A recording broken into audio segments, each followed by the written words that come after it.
Hey, how's everybody doing?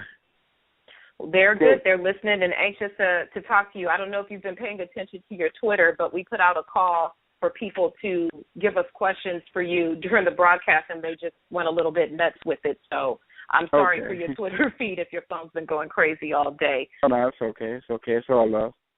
Joining me, of course, is my co-host, Ryan Bivens, who is in Philadelphia, who will also ask you some questions, and then we'll ask you some questions from our followers from Twitter who are listening to the show tonight. So as I just saw you a few hours ago at the Forum here in Inglewood. Like I mentioned, you'll be fighting on May 16th against Gennady Golovkin. Talk a little bit about the day you got the call and what the negotiation process was like.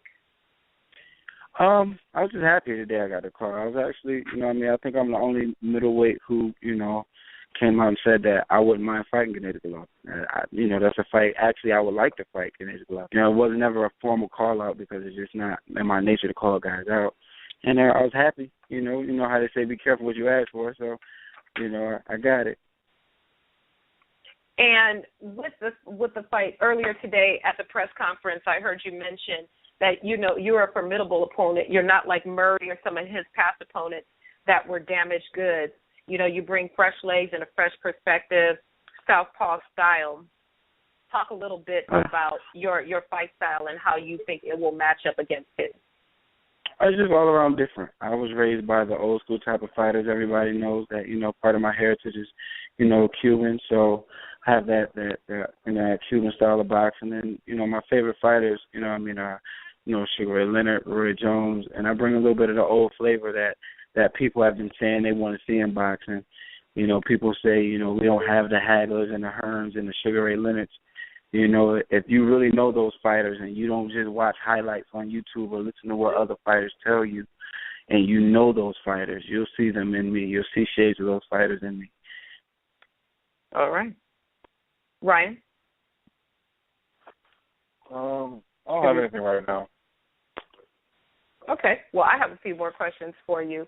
Okay. Your trainer talked a little bit today about how you were discovered when you were brought in as a sparring partner for Andre Berto when he was preparing. Talk a little bit. Talk about the time you were brought in for Berto and how it opened the doors for other opportunities for you, namely the Boxino tournament.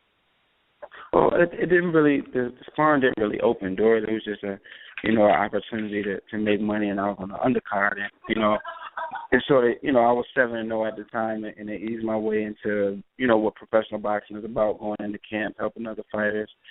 And, but that's where Tony found out I was the real deal, because when they brought me in, he was like, okay, this kid is 7-0 with 2 knockouts. He may not be a big puncher. And, once he saw me spar with Berto and saw me sit down on some shots, he told Lou DiBella, who was mine and Berto's promoter at the time, like, this kid is something special. Like, this is probably some of the best talent you've signed in a long time. And, Tony absolutely just fell in love with my style. And plus I came across Berto and Tony in the amateurs. Never fought, but, like, I saw him in some open tournaments in the amateurs. And after I lost a split decision to Darnell Boone, everybody just walked away from me, really. And even DiBella dropped me within 3 weeks of losing that fight. So, and I hit Tony up, and I just said, like, yo, I don't have anybody. And Tony said, well, look, if you need a trainer, you're ready to get back on your feet, I got your back. So I just slowly and surely started building back home in Rochester. And then 2013 was my first full official camp with Tony when I got ready for my fight against Russell Jordan, and we've been together ever since. And then we moved into the Boxino tournament after a couple pickup fights, and that got me to 15-1. And then Tony was with me when the Boxino happened. So, as you enter the Boxino tournament, obviously, you don't know who your opponents are going to be prior. When you entered that tournament, once the name was revealed to you, was there anybody in the tournament that you had fought previously? No, there's nobody I fought previously. Actually, Ceriso Fort, who was stopped by the Ukrainian kid, Kopalenko, that I beat. I fought him in the silver gloves in the amateurs. That's about as close I came to, fighting anybody else in that tournament. Oh, okay. Prior Ryan. to the tournament. Ryan. Hi, Willie. Going to this fight with Gennady Golovkin, what's on the forefront of people's minds is you don't seem to have enough experience for it, and you don't have enough punching power. Now, what would you say to those fans? Thank you. The less they know about me, the better. Well, that it really? I mean, do you see a big jump in level of opposition for you?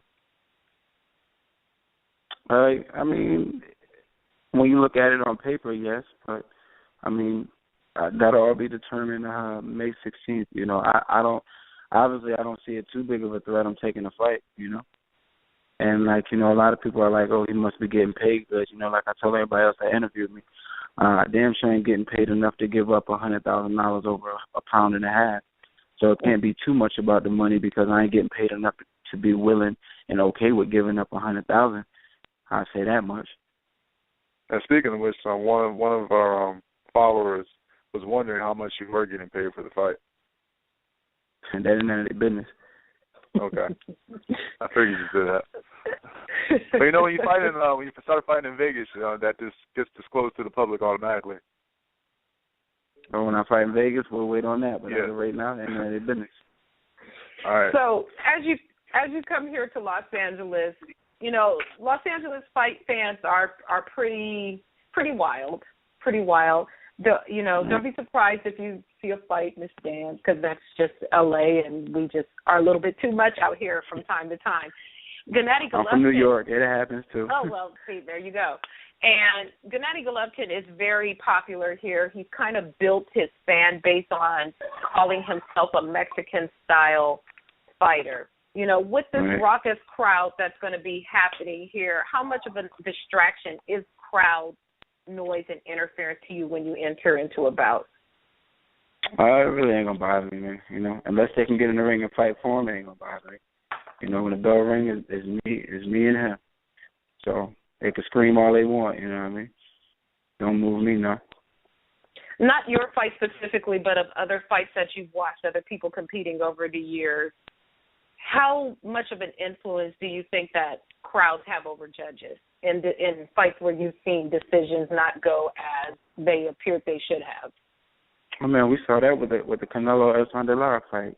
Lara won it a definite 8 out of the 12 rounds, and look what happened. So, I mean, boxing is a very selective and subjective sport, you know what I mean? So your job is to go in there and do the best you can do, you know what I mean? And, that's what I'm going to do.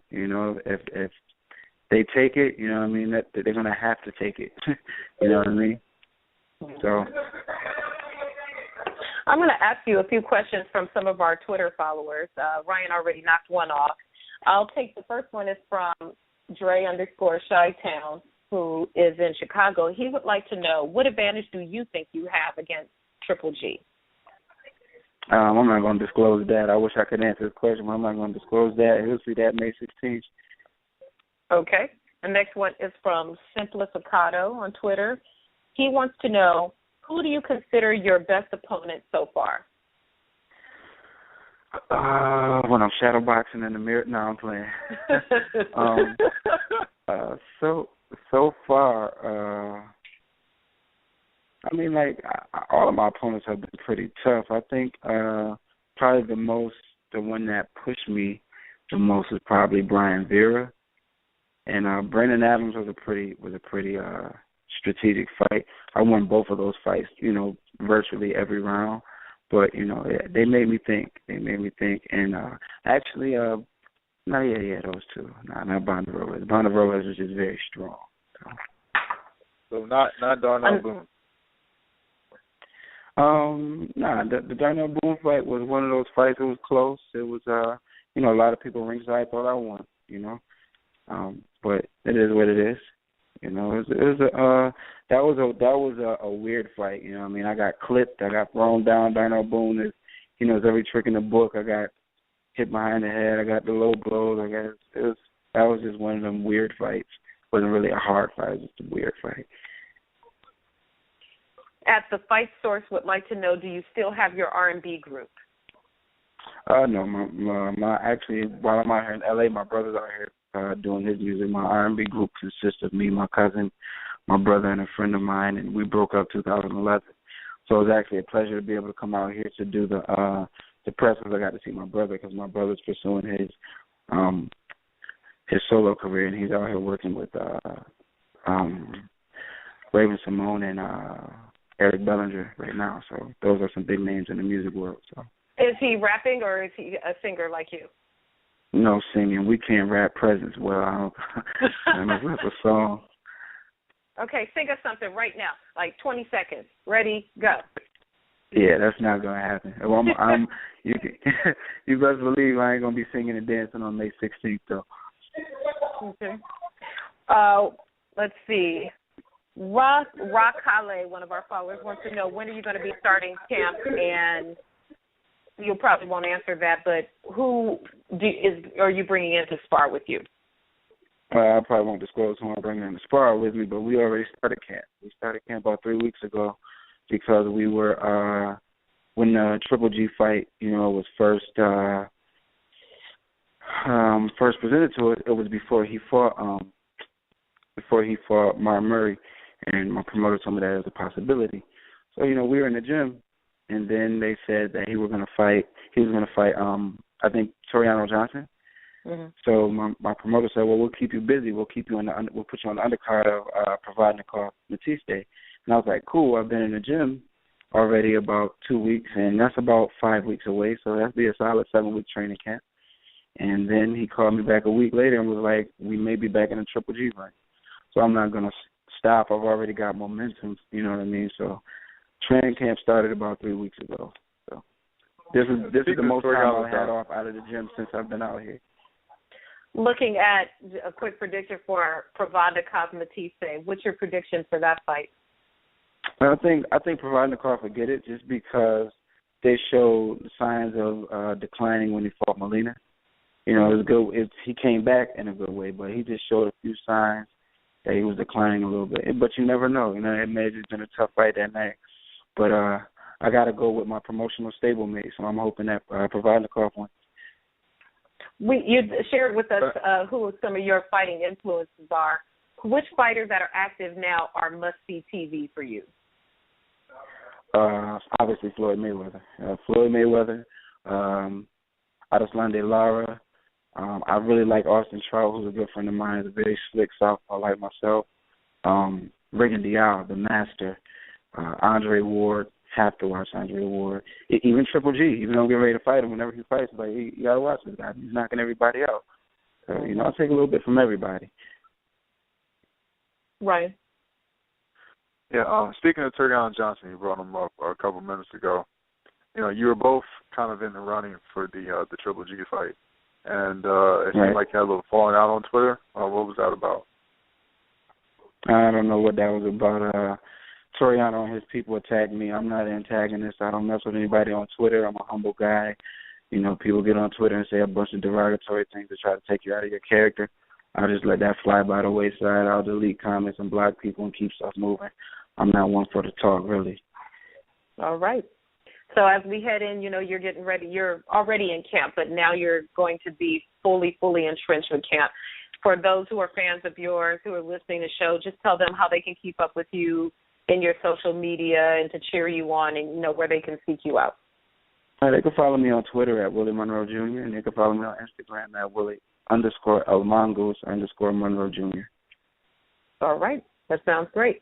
Ryan, do you have any more questions for Willie? I know you said that your uncle, Willie the Worm Monroe, he fought Hagler. He was the first to really beat him decisively, and people call Triple G like the modern day Hagler. Do you really see it being a similar fight?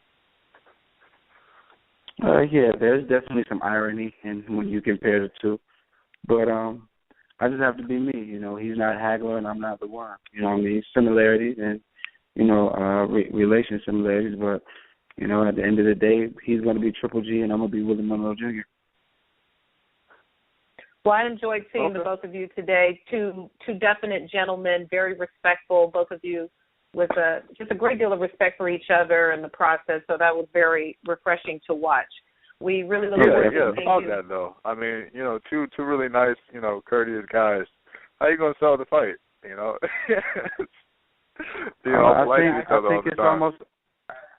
I think boxing's in need of fresh faces and fresh attitudes. I always compare boxing to the economy. You know what I mean?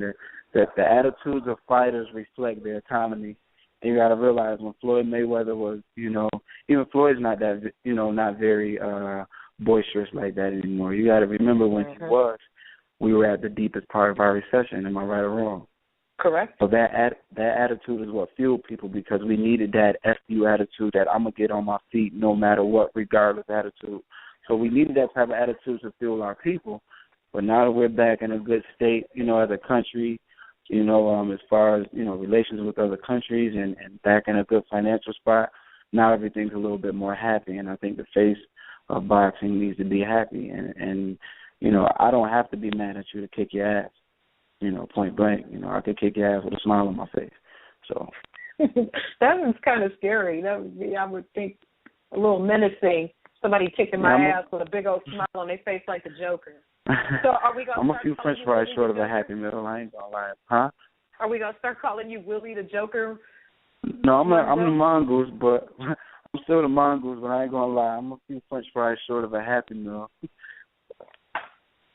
Okay. Well, that sounds great. We are definitely looking forward to seeing you on May 16th. I will be ringside. Ryan is on that bullshit. He'll be at home. But I will be ringside for the fight. Hey, I live in Philly. Come I'm on looking now. forward to yeah, that's true. I got to give you a little grief. So, definitely looking forward to seeing you and expect to see a great fight on May 16th. Okay, awesome. Thank you guys for having me. Our pleasure. The pleasure is ours. Good luck. Yep, God bless.